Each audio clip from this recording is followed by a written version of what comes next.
I think there is something that I find a bit confusing about people in the 21st century saying, this is how daring I am, I'm going to come out as an atheist. You think, really? Atheism given over as if it's a brave stance? I'll show them a brave stance. And that's not atheism. Okay. Yeah, I think I don't get that at all. I've had this conversation with David Baddiel. I've refused to read his book about atheism. Oh. You know what? If I want to read the views of an atheist, I can basically go into a newsagent and gather up virtually every newspaper and magazine.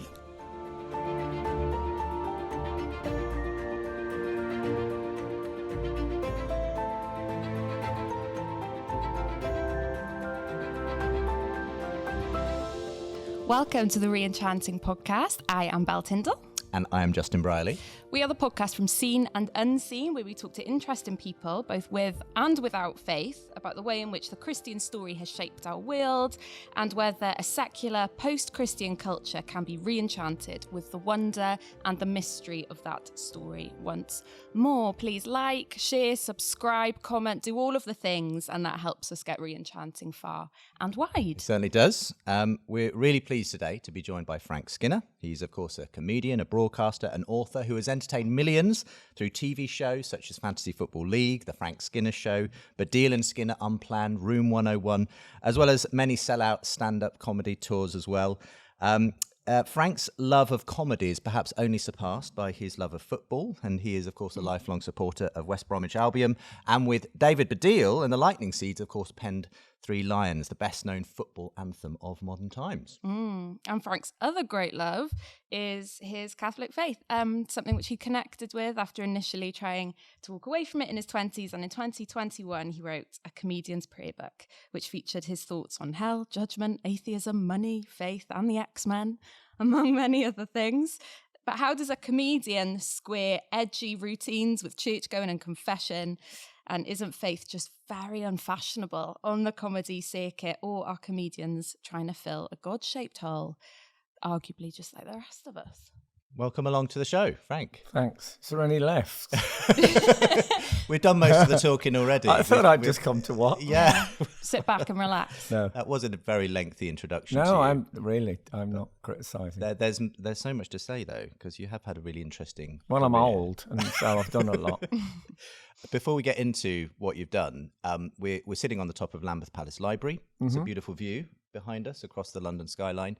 But we're sitting on top of a whole archive of books. I don't know if you enjoy ecclesiological literature, but what's on your book stand at the moment, Frank? Well, I just completed The Blazing World, which you're going to ask me who wrote that, and I can't remember, Professor somebody. But it's brilliant, and it's about 17th century England, so it has quite a lot of religion in it. It has that whole... You know, it's got the popish plot, and it's got the Civil War and Puritans and all that. And it's really brilliant, detailed, and it gives you an idea of how religion and politics used to be very tightly tied together. People would meet in fields under an oak tree. And then they would, it would be a religious meeting, and then would develop into, are we going to allow for our land to be taken from us, etc., etc. So start with God, end up with property law. Yeah. Interesting. Okay, well, sounds like an interesting book. One for the... I'd recommend it. And also there's I've also reading The Wasteland, Biography of a Poem. Okay. By Matthew Hollis, which is about the whole development of the wasteland and how it was the T.S. Eliot poem, obviously, and how it was created and its response and all that.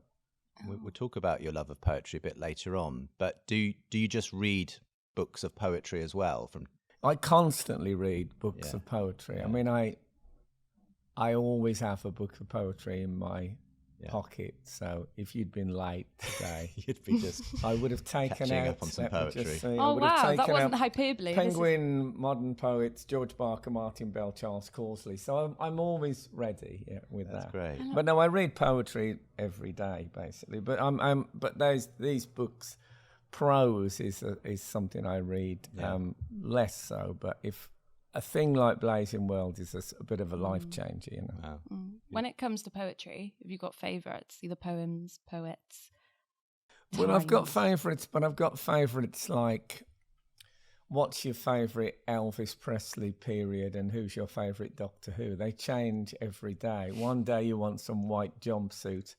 The next day you want Sun Recording Studios and lots of Brill cream.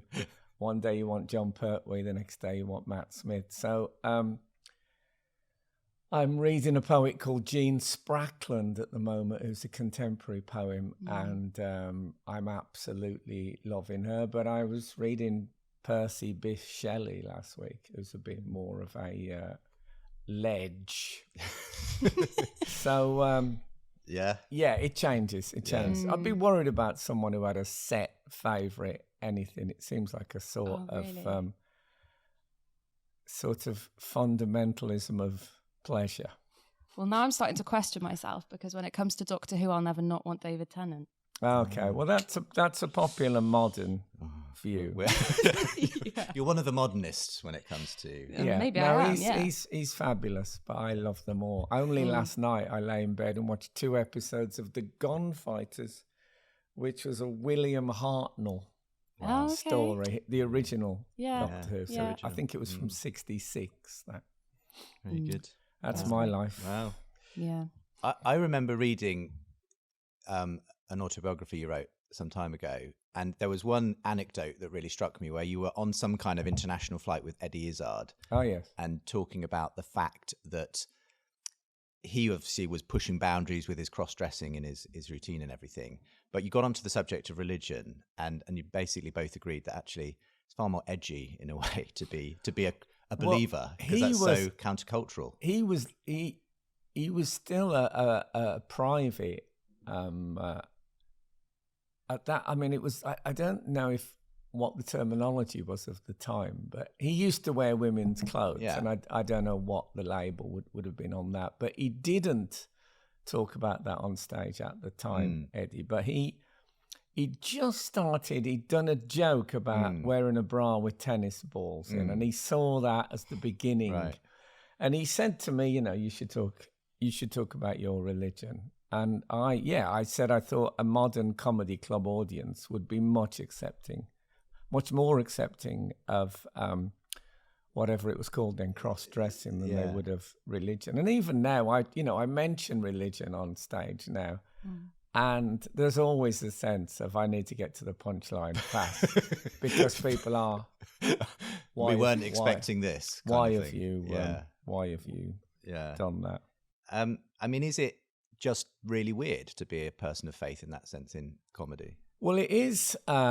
Yes, but I don't get hostility, I get curiosity. So I think people, especially as a Catholic, I think if you're an Anglican, you're only, in most people's eyes, one step away from being an atheist. Whereas the Catholic Church has really bought into the theatrical elements of it. Okay. So people ask me about things like, what's it like in a confession box? Okay. And does wine taste different if it's been turned into blood?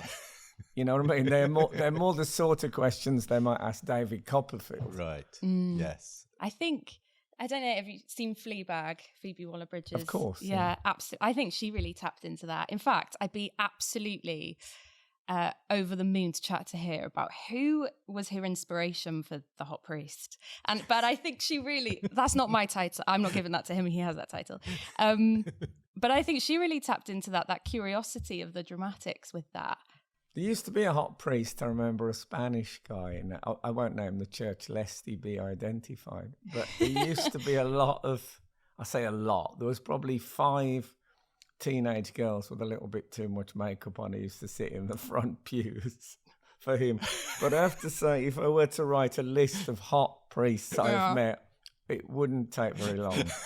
No. Well, he must be your inspiration then. She may have met him. I remember he said we do a prayer meeting on. I went to I went to mass that he was giving.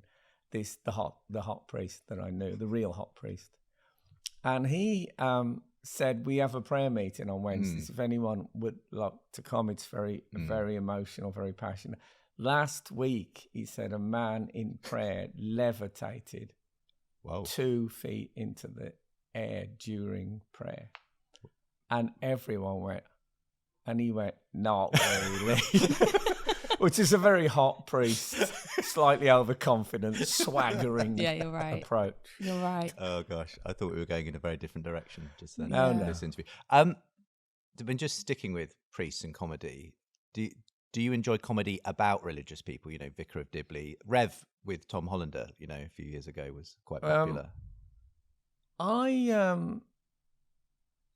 don't really differentiate like that. I loved Life of Brian, which was a film that offended a lot of religious people at the time. I like The Little World of Don Camillo. I don't know if you're familiar with those stories. And it's about a Catholic priest and a communist Italian mayor, sort of post-war, and they're feuding, and also their sort of respect for each other. Yeah. I think that I've never bought into this idea that if you read the Bible in a certain way, there's loads of jokes in it, and Jesus is always dropping like nuanced, topical comedy. I think somebody probably went through and cut the gags out. Do you reckon? Yeah, I think. I can't imagine a bunch of 13 men hanging around and there not being some regular bands. I mean, we've got a Bible scholar here with Belle. Oh my gosh! What do you think? There's comedy in the New Testament, Belle? What a question! I've never thought about that before.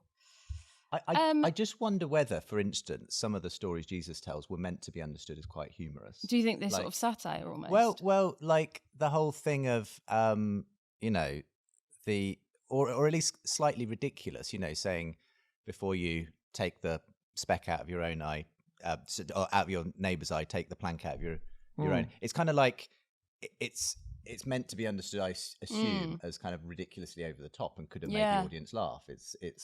Yeah, I think there's definitely shock factor. He was saying ridiculous things to shock. Is there a laugh in the New Testament? A documented laugh? The only laugh I in can the think Old of, Testament I'm sure there must be others, but is it Isaac's wife who laughs? Well, Abraham's wife. Abraham's wife, yeah. She laughs. So you're going to get pregnant. She laughs, and she's sort of punished for laughing. I don't know. I mean, I'm sure there must be other laughs somewhere. One in the New laugh Testament. and they get into trouble for it. Yeah. Well, this will be. I've just finished a doctorate, but I'm going to start a new one on this. Are there any laughs in the New Testament? And I'll get back to you in about 3 to 4 years. There has been a book about it. Someone sent me a book about it. Oh yeah. And I remain unconvinced. Yeah, I think my disposition would be unconvinced as well.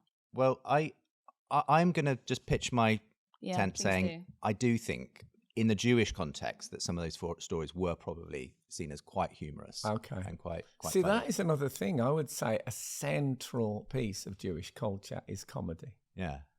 And it's just a shame it's not. I mean, you spent much of your career working alongside a secular Jewish comedian, David Baddiel. If you can be a secular Jewish. Jewish. It's a good question. But, I mean, just sticking with the atheists in comedy thing, so you've got, obviously, David Baddiel, though I think he wears his atheism a little more lightly than some atheists like Ricky Gervais and Bill Maher and even Eddie Izzard to some extent. But what do you think? I mean, how do you feel about when they do routines that kind of send up religion, that kind of poke fun at Christianity? Well, I don't know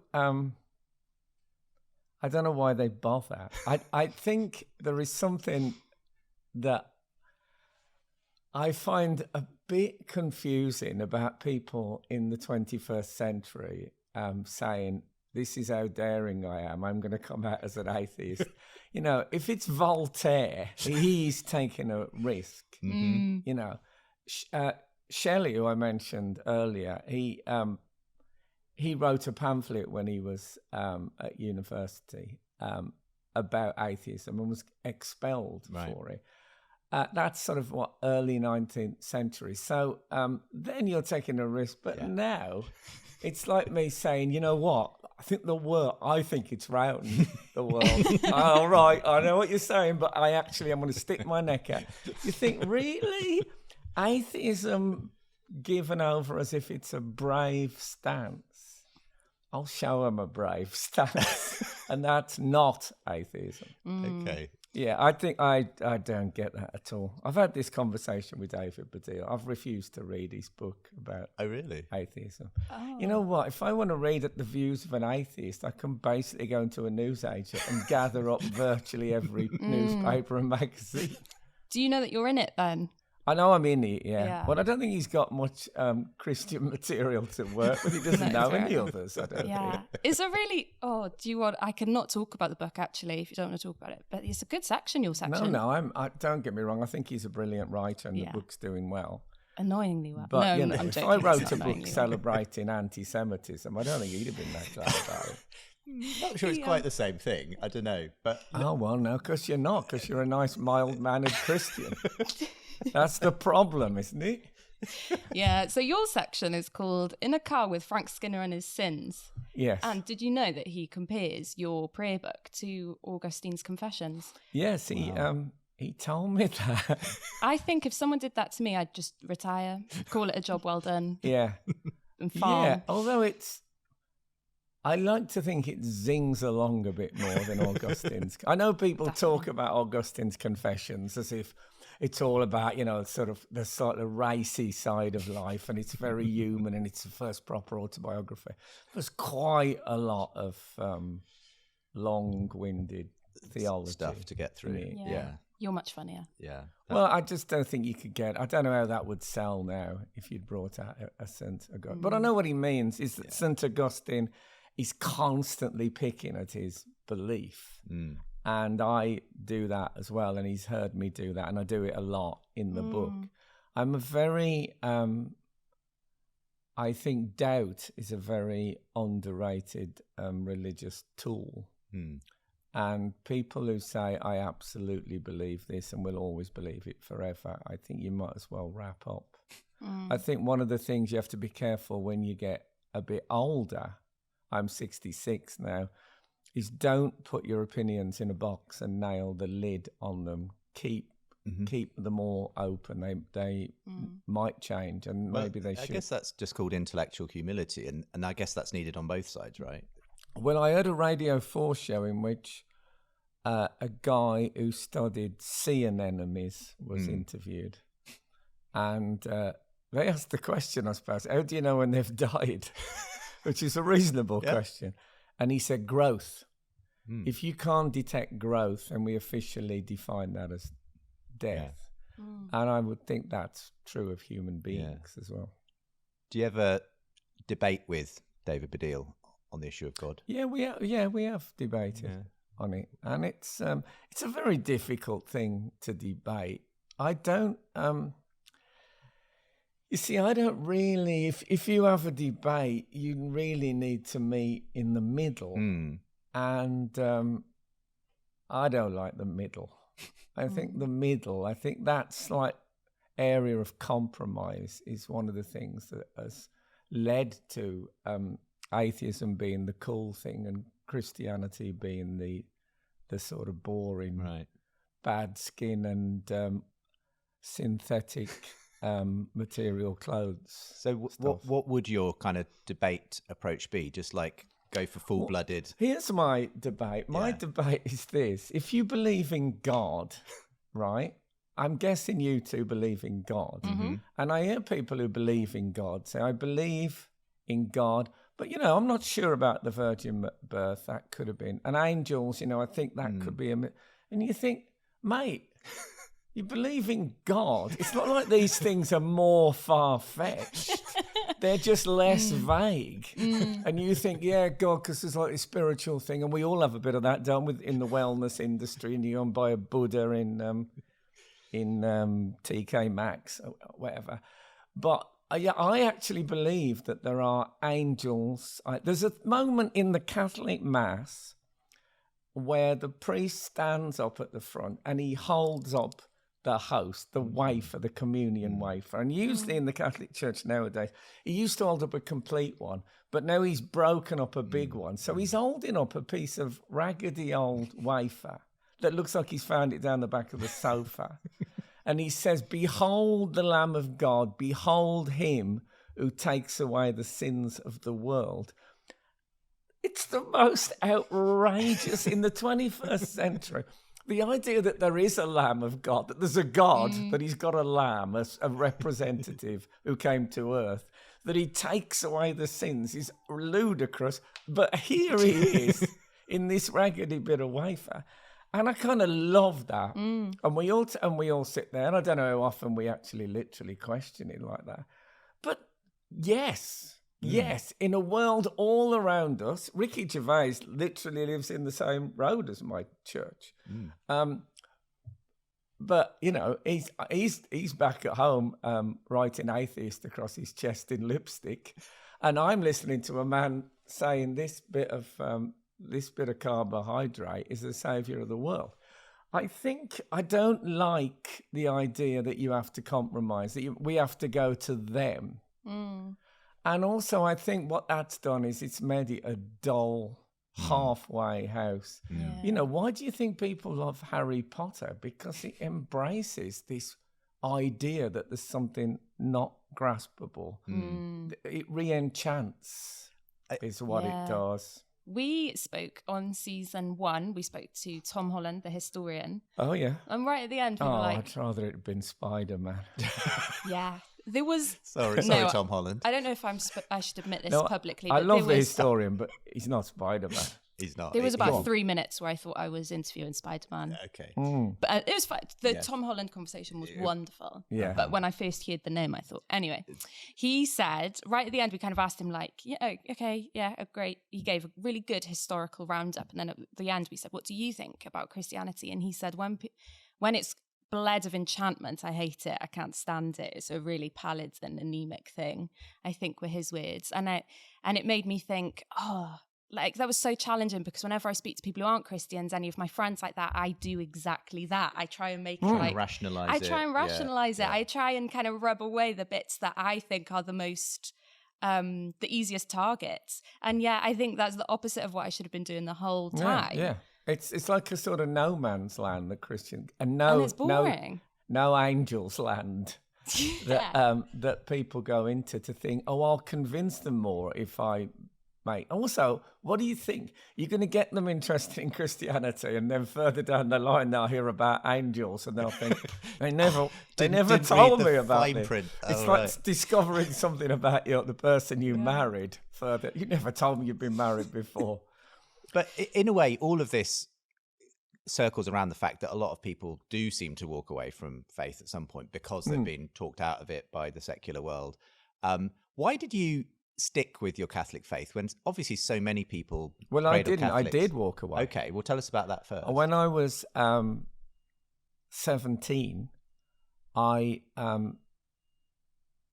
was still going to church every week, and I was religious, and I read about religion, and I couldn't get my head around the fact that this idea of Catholic tradition was one of the first things that started. I don't know how, I'm sure you are aware of it, but in case anyone's listening who isn't, the Catholic Church thinks, yes, there's the Bible and that's the Word of God, but the Church itself as a sort of a constantly evolving, I don't know if it would use the word evolving in the old days, but a constantly evolving grace that gives it the strength and the insight to find new interpretations and new beliefs. So you can grow through study and through absorbing that gift of grace to the church. You can grow a wisdom,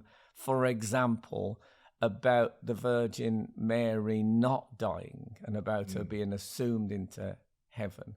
You can find that even though that's not in the Bible. And that really worried me. The idea you could add stuff to the Bible. Okay. Papal infallibility also worried me.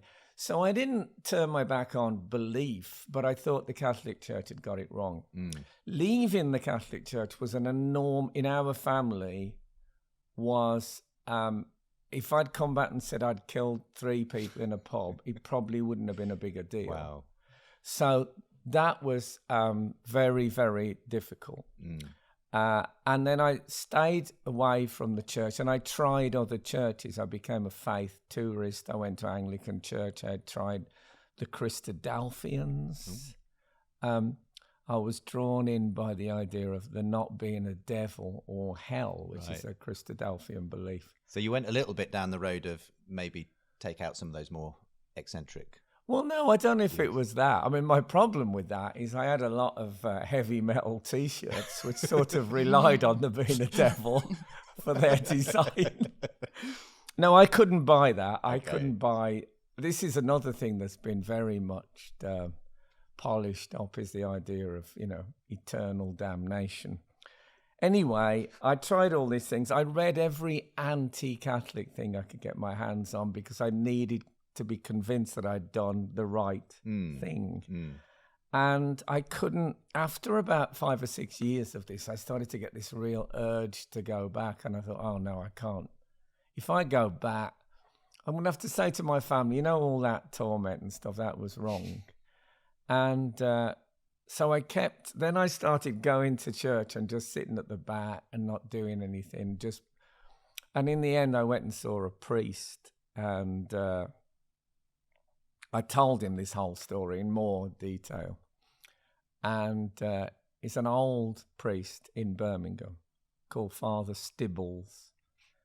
And I've told this story before because it sticks in my mind very much. And maybe it's just as well you are filming this.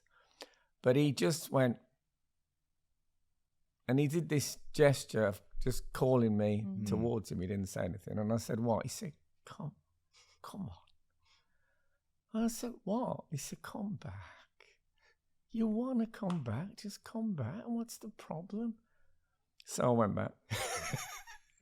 So it wasn't almost all those intellectual questions getting answered, that it was someone just inviting you? The truth is, I think it's very, very important to keep reading around it and keep asking the questions.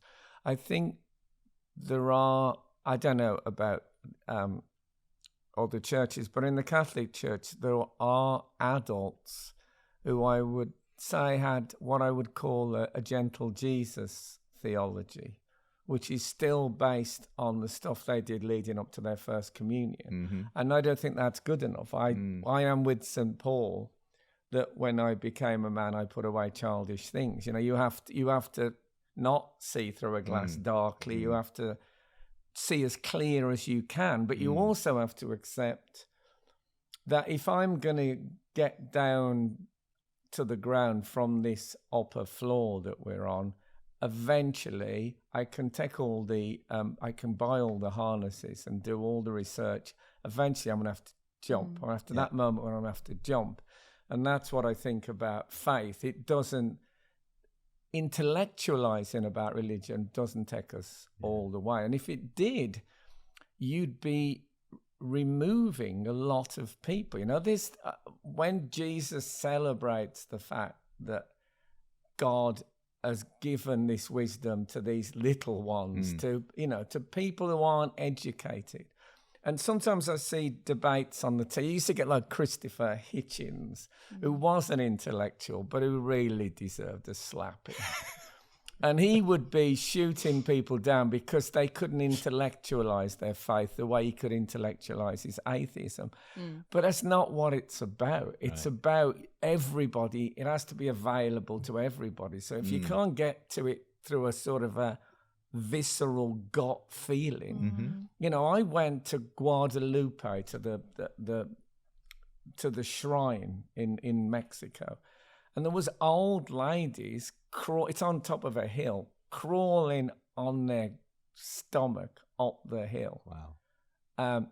And at first I was shocked by it, but I thought, this is just another way of doing it. Saying, look, she's not going to maybe read the books and have all the big thoughts. She's just going to say, I really believe in this, and this is how I'm showing. I'm going to get down in the dirt and crawl up this hill to this thing.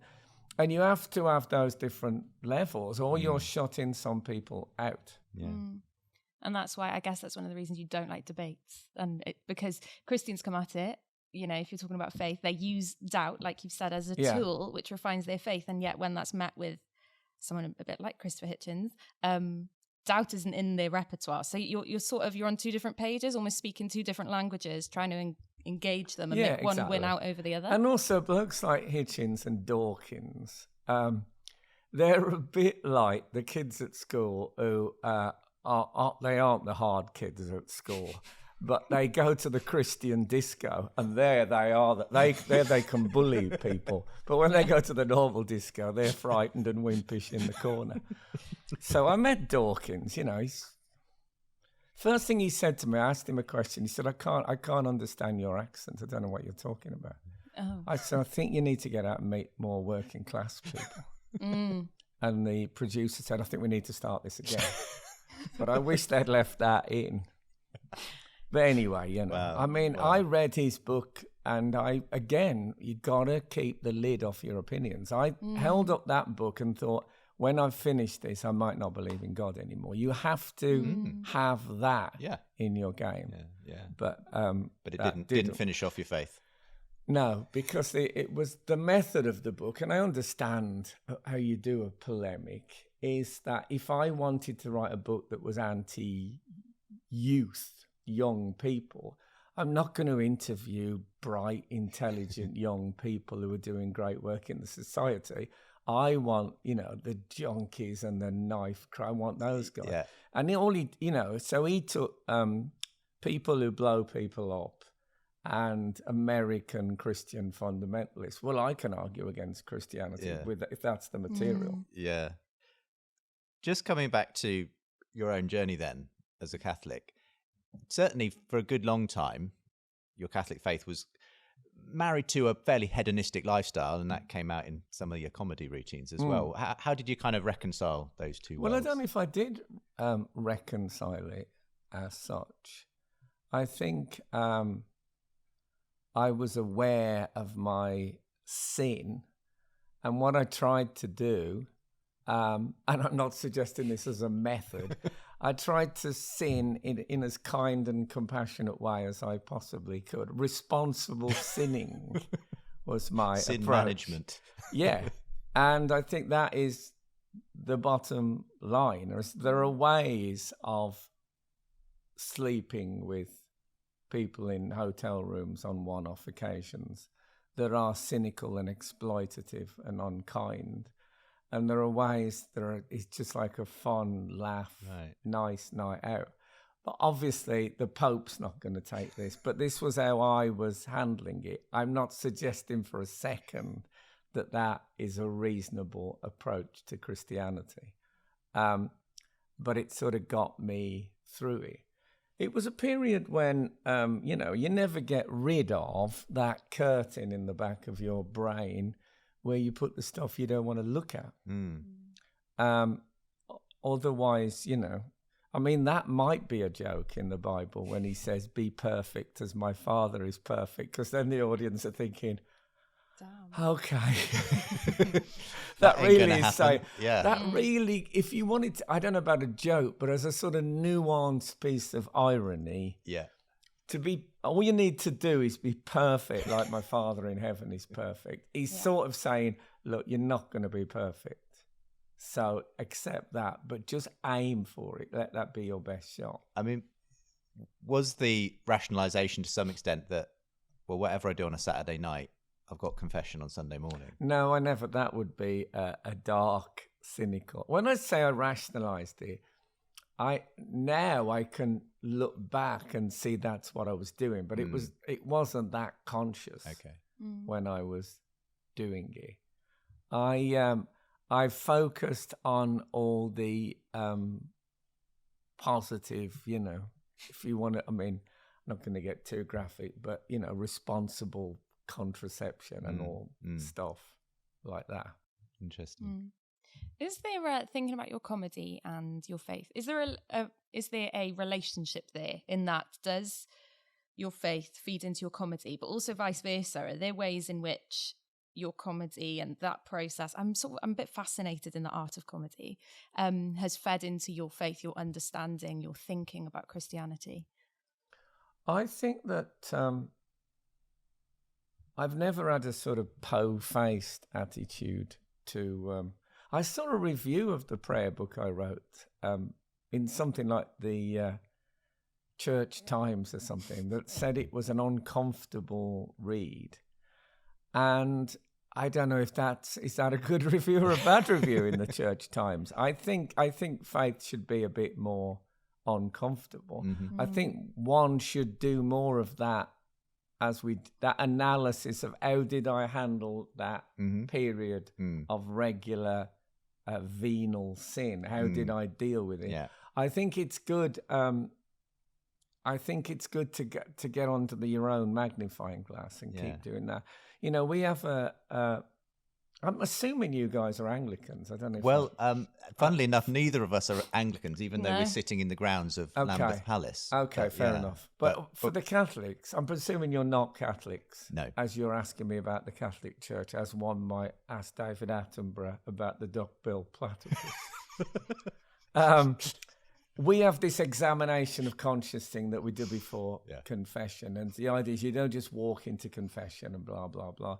You really pull apart why and what's been going on. And I think that's a very, very healthy thing to do. And I don't know how many people are doing stuff like that outside of religion. We don't get that opportunity to examine ourselves in the way that...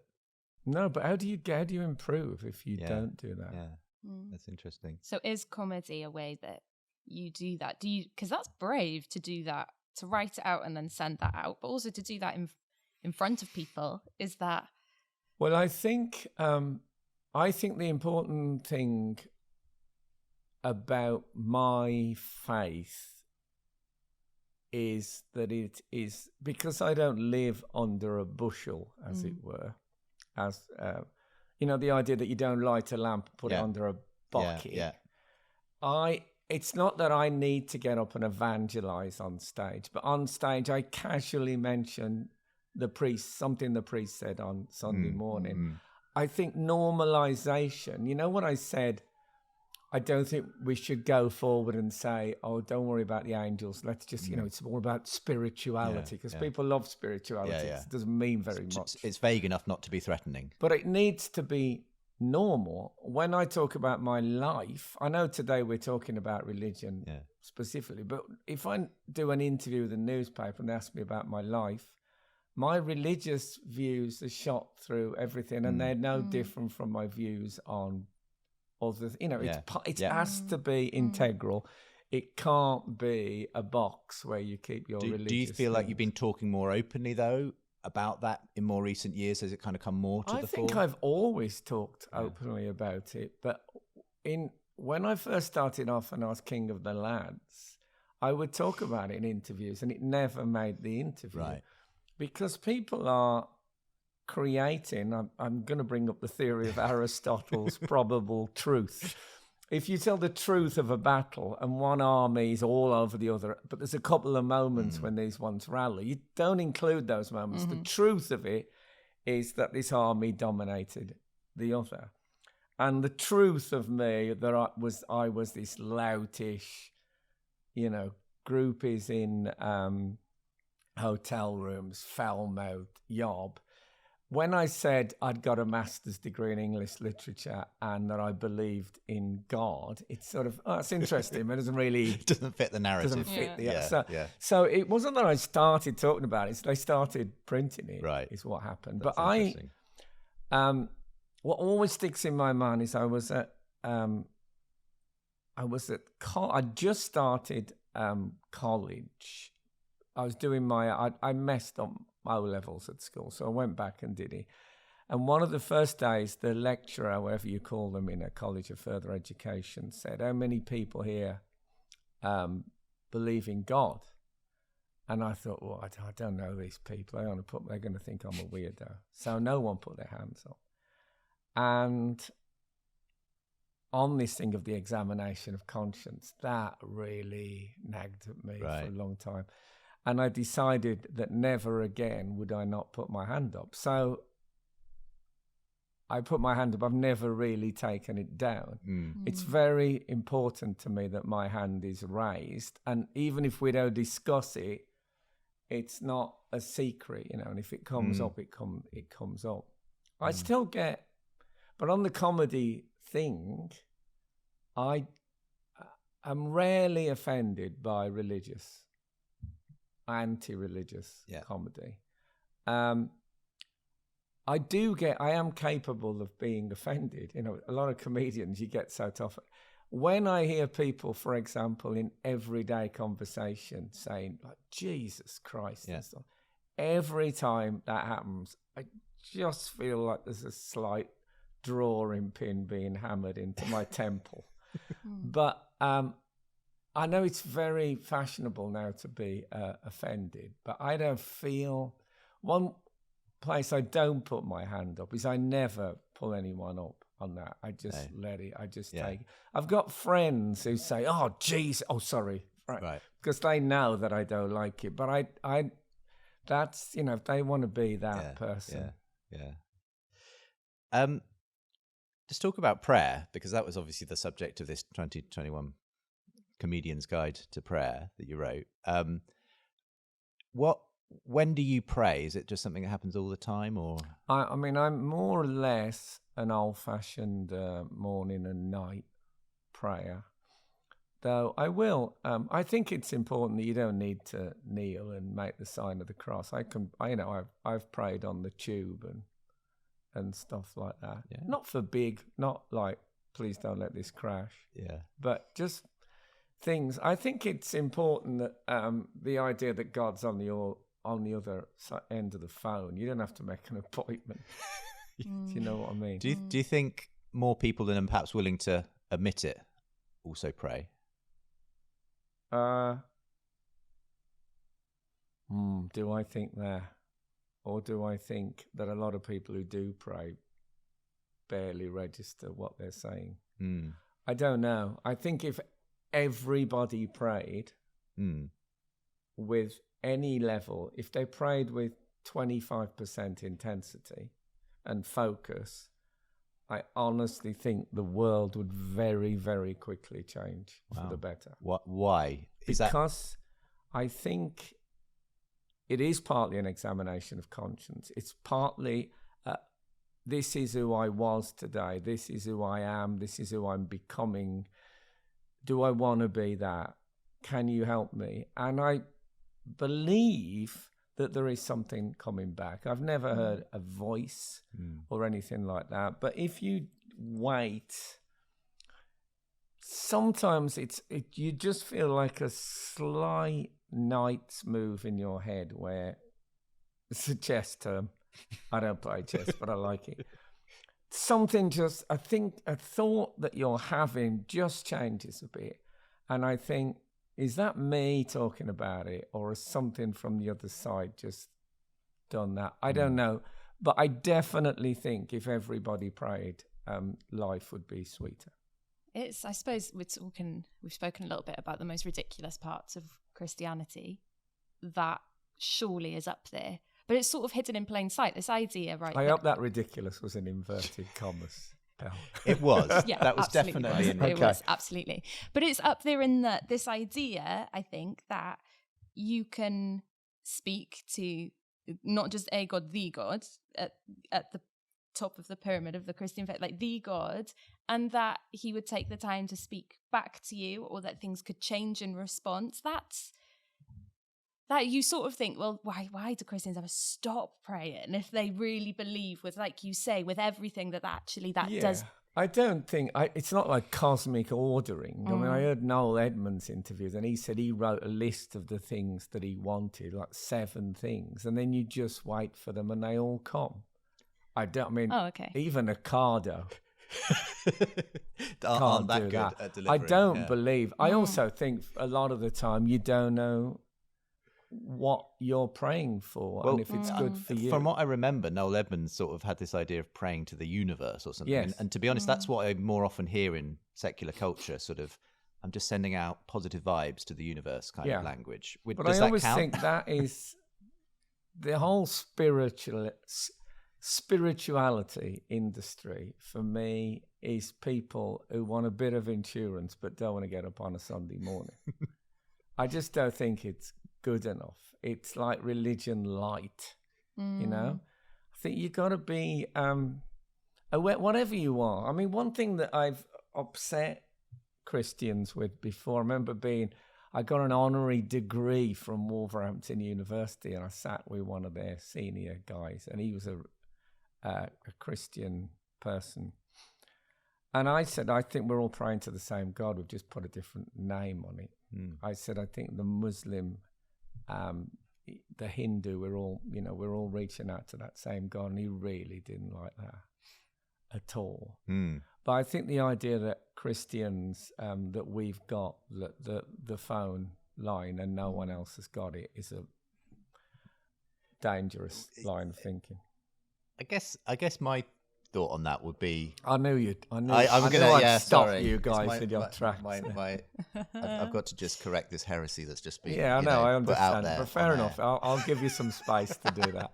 No, I'm not. In a way, I can fully understand that perspective, because I think there is this common grace that everybody can speak to God, but that doesn't mean that all paths to God are the same necessarily. As a Catholic, presumably you think there's something unique about the person of Jesus and the access that gives you to God in a way that is different from Islam or Hinduism.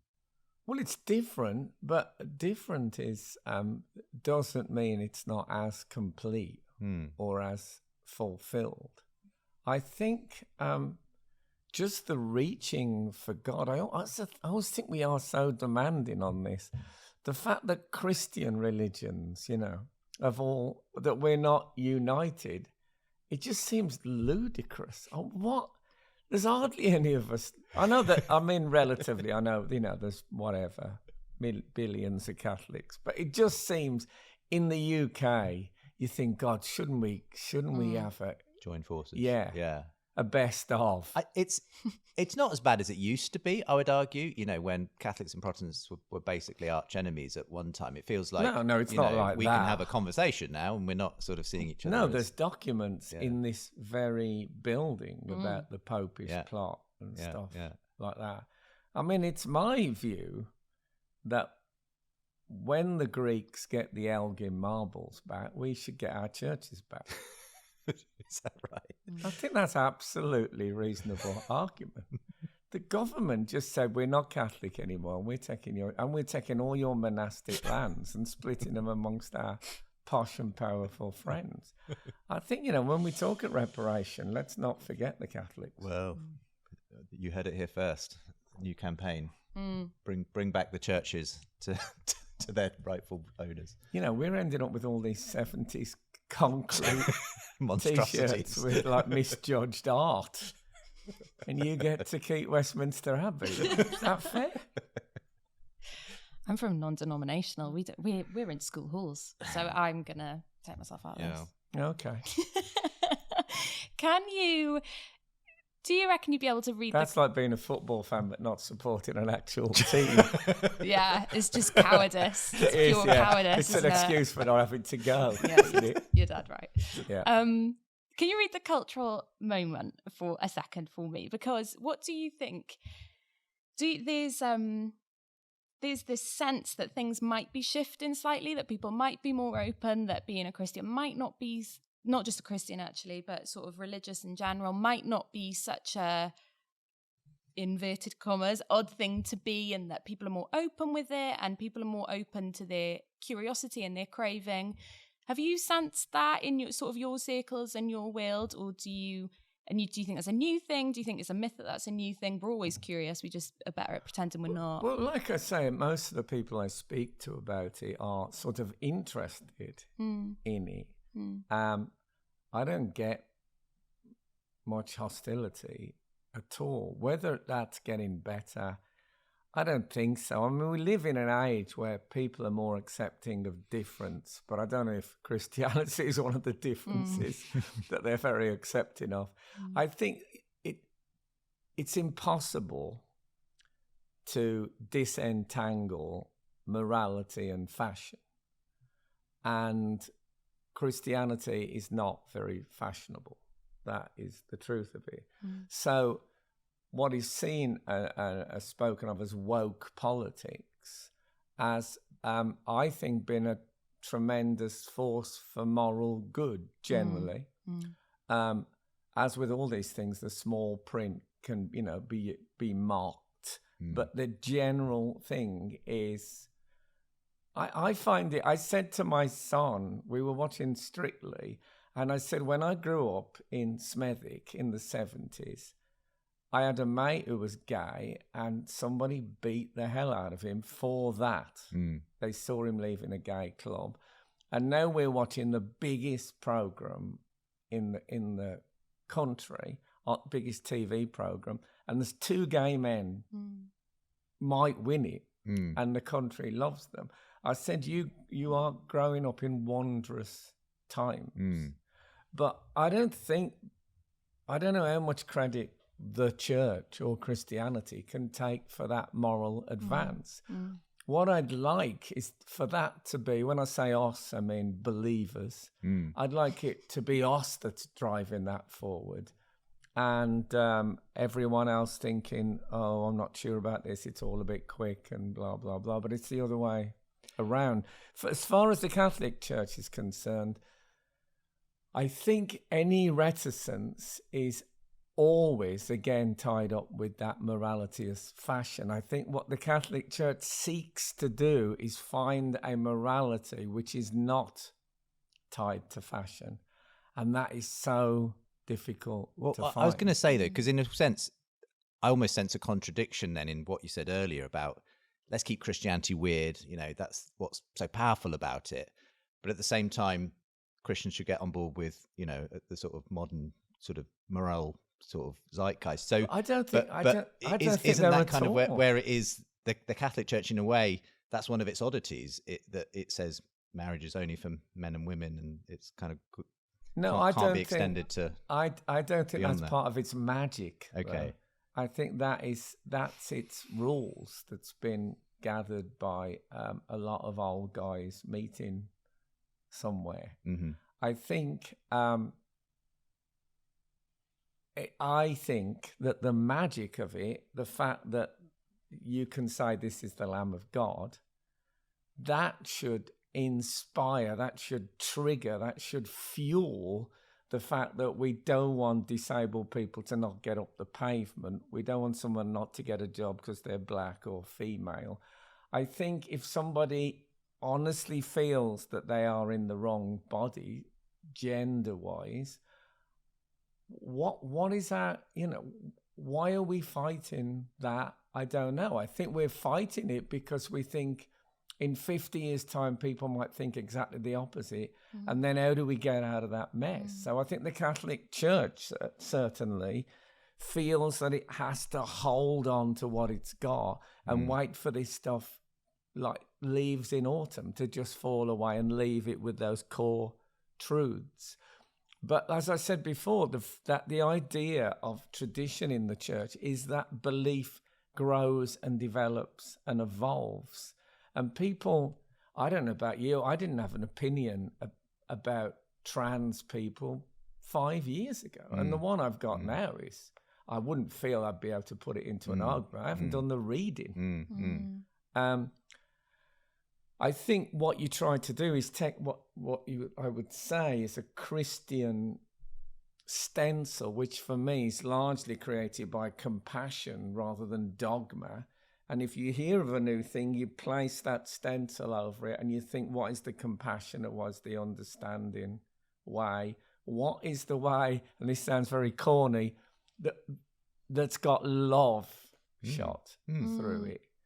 And I think that's how you try and pick your way through all those moral complications. And I suppose that is absolutely how you keep the absolute enchanting magic, otherworldliness of the church, and then see that trickle down into the everyday as you think, okay, how do we take this, like this love and make that the lens through everything? And that confounds the left and right, that confounds Labour and Conservative, that it bursts all the boundaries. It doesn't sit comfortably anywhere because it is this thing, but it love sort of bursts all of those boundaries. But it's hard to talk about love like this because love obviously has been filtered through a million pop songs, and people think it's actually a scary weapon thing, a bit like humility. It's a sort of a superpower, but it's sort of dark and scary as well as all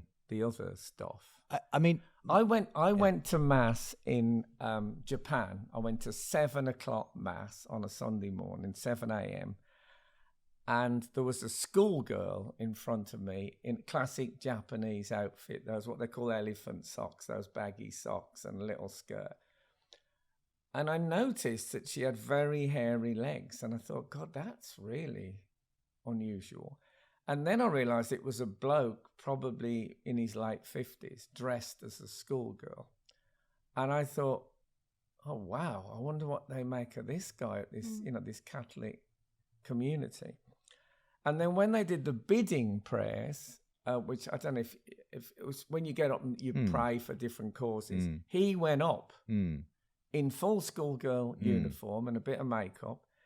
And he read it in, obviously he said it in Japanese, but you got a bit of paper, there was a mass sheet which translated the mass into English, and it translated the bidding prayers. And his bidding prayer was, pray for all the outsiders, for all the misunderstood, for all the people who are seen as freaks, for all the people who are made to be lonely, who feel they need to lock themselves away, that they might walk out and they might be embraced and they might feel the love of God and of other people. And it was like, and I thought, oh my God, this bloke, he's got the super prayer because it's him. He's there in front of us. It's not, and we pray for Ukraine and we've never really thought about Ukraine for 6 months since it's a bloke who's living that prayer. And the fact that he was embraced by this Catholic community to the point where he got up and read, I just think it's in us to be at the cutting edge of compassion. I'd agree, but I suppose my view is that when you come back to Jesus, it is as though Jesus refuses to be categorized in either a kind of progressive left or a hard right kind of perspective, because Jesus hung out with all of the equivalents of his time, the tax collectors and prostitutes and the outcasts, the marginalized, everything else. And he was very often locked in conflict with the religious Puritans, of his day.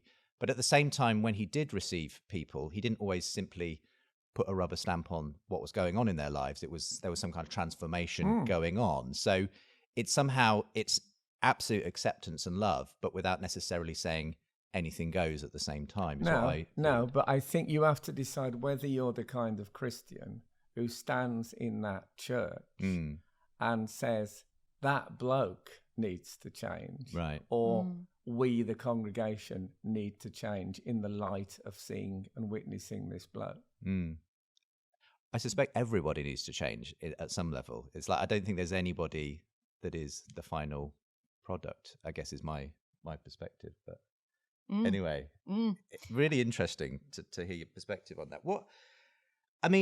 Belle's question, I suppose, was kind of getting to the point of what this podcast is all about, Frank, which is we've called it Re-Enchanting. I know, finally we're here. I've been wondering, what is this podcast about? We're still asking ourselves, even in season 2, what is this all about? Yeah. Re-Enchanting comedy is sort of the title we gave for this conversation, but really it's about kind of how can we see all areas, spheres of culture and society still re-enchanted with the Christian vision of reality. To some extent, you've sounded a bit pessimistic about that. No, Christianity is still very much seen as, retrograde and everything else. But what do you feel like there's any kind of openness to sort of at least take less of a kind of atheistic, materialistic I view think of there's nature? an openness to that. I just don't think that Christianity is the first door people open. I think spirituality, to me, suggests the Eastern religions. I've got friends who are Buddhists and things like that, and that became a cool thing to do, and that became a fashionable and accepted. I'm not trying to diminish it at all, but it just turns out that seems cooler than going to church, Catholic or Anglican church or whatever you go to on a Sunday morning. So I just think that to me, the word, if someone says, yes, I'm a Christian, I always think, oh God, keep an eye on them. It's not necessarily a good thing. No, it's not necessarily a good thing. And often I think that they've had some troubled road. And in the end, they were washed up on the shores of Christianity rather than chose it. But so if I've got those prejudices, I mean, who knows what other people have. I don't know what will change that, but I don't think holding back on moral development is the way to do it. I think that certainly the Catholic Church is right that you can't always rush people into that change, and I think there's a feeling now that you can do it by law. You make people think this when they used to think that, but what you do is you make people say this and they still think that. I think the winning over of people is something that the church would be brilliant at, but it's like the Labour Party. If you're not in power, you don't change anything. If people aren't sitting in the churches listening, how do you get... I mean, I don't know who listens to the podcast. I was told it was people who aren't necessarily believers. It's a varied audience. So, I mean, I hope that's true. I hope there are people in the lobby waiting to get into, whatever religion they find. But I don't feel that much. Yeah, interesting. Well, sorry. It's all right. It's okay. You know better than I. No. You're working in the lobby. You're housed in the lobby. We're taking soundings from lots of different people, and it's fascinating to hear where you think the culture is at the moment, and that there's this openness to kind of a more vague spirituality. But I'm not talking about hostility. I'm talking about indifference. Yeah. Most of the people I know, I would say all of my friends, more or less, with about 4 or 5 exceptions, don't believe in God. I wouldn't call them atheists. No. Because I think in order to be an atheist, you've got to give it a bit of thought and you've got to make that decision.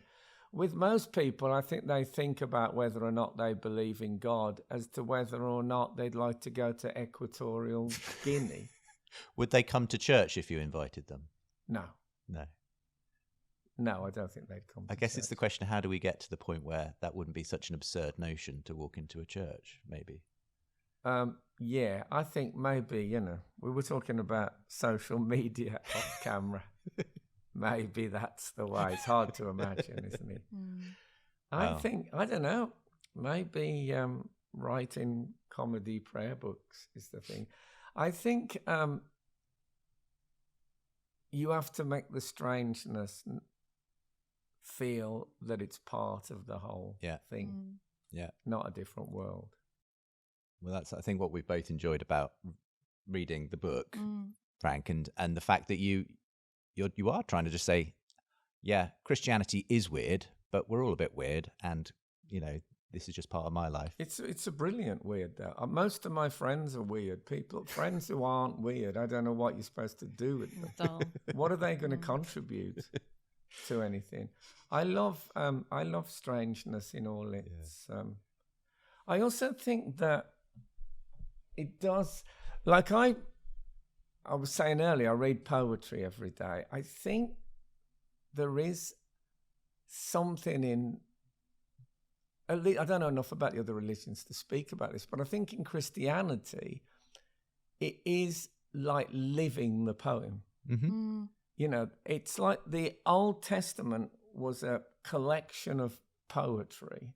I'm not saying it's not factual stuff in it, but clearly it's written in a poetic style and with great truths and insights into human nature. And I think that whole phrase of the word made flesh is like, now the poetry actually gets real. There's going to be a poem that lives, and all that's going to make sense. He's constantly referring back, like a literary critic.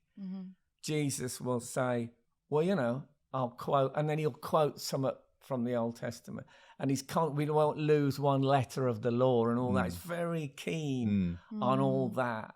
And I think then the use of parables and all that, it's so literary. It's so poetic, the whole thing. But we're constantly told the word is made flesh. This is super poetry. This is poetry that's actually physical. It actually exists. But I think it appeals to that same thing in human beings that the sort of poetry I've got in my pocket does. It's deep, deep insights, and it's echoes of things that you feel that underneath it there's much, much more.